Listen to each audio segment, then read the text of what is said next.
සිලෝනියා ඔන්න ඉතින් ලංකාවේ රසයත් අරගෙන ඔස්ට්‍රේලියාවේ සිඩ්නි නුවර පැරමැටා චර්ච් ස්ට්‍රීට් එකට ඔන්න සිලෝනියා ඇවිල්ලා ඉන්නවා. ඉතින් ඉන්දික ඉන්නවා මාත් එක්ක අද ඔසි වයිෆ්ස් ආවා. ඉන්දිකවත් හම්බෙලා සිලෝනියා එකේ මේ ග්‍රෑන්ඩ් ඕපනින් එකට. රංග.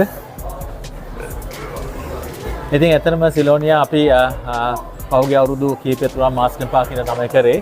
ඉතින් අපිට සිංහල සමාජයෙන් ඇත්තටම ලැබුණු ආදරය සහ සපෝට් එක නිසා තමයි අපිට පැරමැටා ඇත්තටම සිඩ්නි වල තියෙන ලොකුම සෙකන්ඩ් ලාර්ජ් සිටි එක චර්ච් ස්ට්‍රීට් එක කියලා කියන්නේ. ඉතින් මම හිතන්නේ ඩයිනින් වලින් සිඩ්නි ගත්තොත් ඉන්නම සෙකන්ඩ් ලාර්ජ් වගේ තියෙන ස්ට්‍රීට් එකක්. ඉතින් අපිට එතනට එන්න අපි උත්සාහ කරා පහුගිය අවුරුදු කිහිපෙම. ඉතින් අපි හිතුවා අපි මයිල්ස්ටෝන් එක ළඟා වුණා කියලා මේ අවුරුද්දේ. හැමෝමටම හුරු රස ආයි ඔන්න පැරමැටා වලට ඇවිල්ලත් විඳින්න අවස්ථාව සිලෝනියා සලසනවා. ඔව් මම පටන් ගන්න දවසේ මම කිව්වේ ඒකයි.